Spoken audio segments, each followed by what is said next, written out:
Saudara, sejumlah nama hilir mudik ataupun keluar masuk dari bursa Pilkada Jakarta khususnya untuk posisi bakal calon gubernur. Tetapi ada satu nama yang terus konsisten berada di jajaran atas bursa Bacagub di Pilkada Jakarta 2024, yakni nama Anies Rashid Baswedan. Bahkan terakhir, nama Anies menjadi top of mind dalam salah satu lembaga survei. Lantas bagaimana sosok Anies ini memaknai hasil survei dan bagaimana, sudah sejauh mana komunikasi politik antara Anies dengan sejumlah partai besar? Kita akan langsung tanyakan kepada Gubernur DKI Jakarta periode 2017-2022, Bapak Anies Rashid Baswedan. Pak Anies, sehat Pak? Alhamdulillah, baik, sehat, makasih. Terima kasih untuk waktunya, kita akhirnya bisa berbincang lagi Pak, tapi di momen yang berbeda. Pak, kemarin itu kan ada survei dari Indikator Politik Indonesia, Bapak ini menempati posisi teratas dalam top of mind.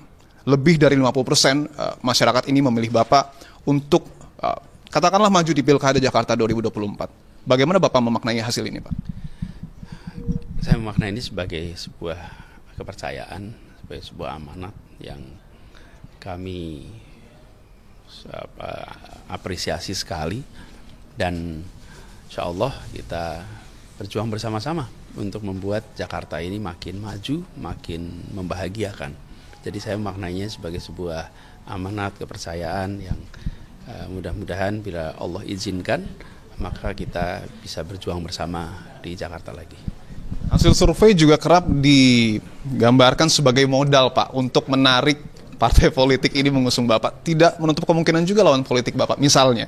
Nah, kita tahu 2017 Bapak ini salah satu pengusung terbesarnya adalah Partai Gerindra, Pak Prabowo Subianto. Nah, jika kemudian nanti di Pilkada 2024 Pak Prabowo dan Partai Gerindra kembali mengusung Bapak, bagaimana sikap Bapak nanti?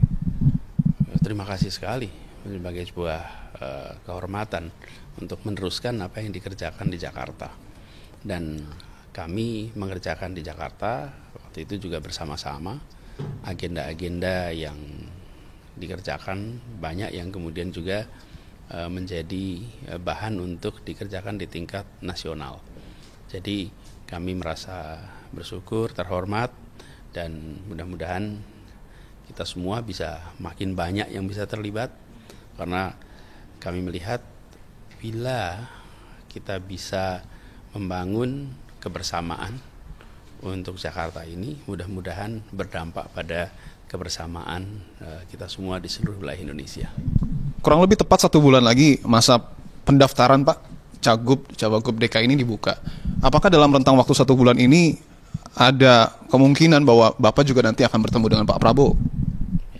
Sebetulnya kalau ketemuan sering juga di banyak acara ketemuan. Jadi kita nanti lihat, atur, komunikasi semuanya berjalan, dan nanti kalau sudah ada kegiatan pasti Mas Dipo dikabarin. Oke, baik. Pak, tidak hanya Partai Gerindra Pak, tapi kemarin beberapa hari yang lalu Ketua DPP PDI Perjuangan Mbak Puan Maharani juga bilang bahwa kans PDIP untuk mendukung Bapak ini tidak hanya lebih dari 50%, bahkan terbilang sangat tinggi kemungkinannya. Sejauh mana Pak komunikasi antara Bapak dan Mbak Puan ini sudah terjalin? Ya, sebetulnya kalau komunikasi, ya komunikasi terus kan.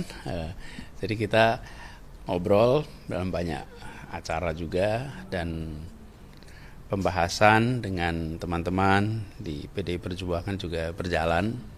Jadi karena itulah tadi saya sampaikan, apabila kita bisa bersama-sama merajut untuk Jakarta yang lebih baik, karena pada akhirnya ini bukan sekedar persoalan kontestasi calon, tapi juga ini adalah tentang menyelesaikan tantangan yang ada dan menyiapkan Jakarta untuk menjadi kota yang maju, kota global, tapi juga kota yang membahagiakan warganya. Jadi ini tentang Jakarta. Jadi kami memaknai itu sebagai kepercayaan, dan senang sekali selama ini juga dengan teman-teman di PDI Perjuangan itu kita ngobrol banyak hal yang terkait Jakarta. Jadi mudah-mudahan semuanya bisa bersama-sama. Atau mungkin sudah ada perbincangan yang lebih intensif, atau mungkin ada rencana bertemu bahkan Ketua Umum PDIP, Bu Mega? Pokoknya nanti kalau soal ketemuan itu, begitu ada rencana ketemuan, Mas Dipo dikabarin.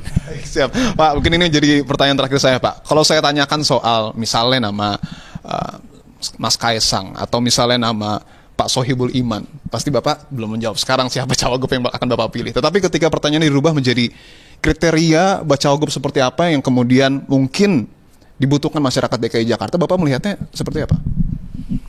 Ya, pertama untuk proses pilkadanya sendiri adalah yang bisa makin mensolidkan kebersamaan partai-partai yang mau mengusung. Dan bagaimanapun juga ini adalah diusung bersama-sama.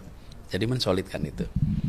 Nah, kemudian yang kedua tentu bekerja bersama, memiliki visi yang sama, memiliki pandangan, cara kerja, cara atau ideologi kebijakan, paradigma kebijakan yang sama, karena kita membutuhkan keberpihakan di sini pada keberpihakan publik, yang itu harapannya nanti kita bisa kerjakan sama-sama. Jadi itu intinya. Sejauh ini Bapak belum menentukan pilihan atau belum jatuh hati ke salah satu nama mungkin? Masih proses jalan. Baik, siap. Baik, Gubernur DKI Jakarta periode 2017-2022 Bapak Anies Rashid Baswedan. Terima kasih atas waktunya Pak. Semoga semuanya berjalan lancar Pak. Siap, terima kasih Pak Anies. Itu tadi saudara perbincangan kami dengan Gubernur DKI Jakarta dan juga Bacagup yang menempati posisi teratas dalam sejumlah survei. Tentu selain melihat bagaimana kemudian dinamika politik yang terjadi, yang perlu diingat juga bahwa masyarakat Jakarta ini perlu objektif dalam memilih pemimpinnya di Pilkada Jakarta 2024. Tentu tujuannya adalah untuk sama-sama dapat membangun mantan ibu kota negara Republik Indonesia ini. Sipo Nur Bahagia, Arif Rahman, Kompas TV, Jakarta.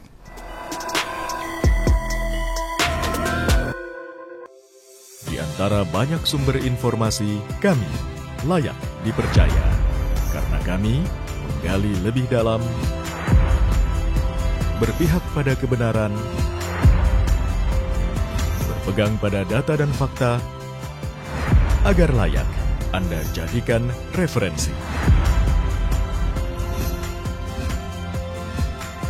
Kompas TV, independen, terpercaya.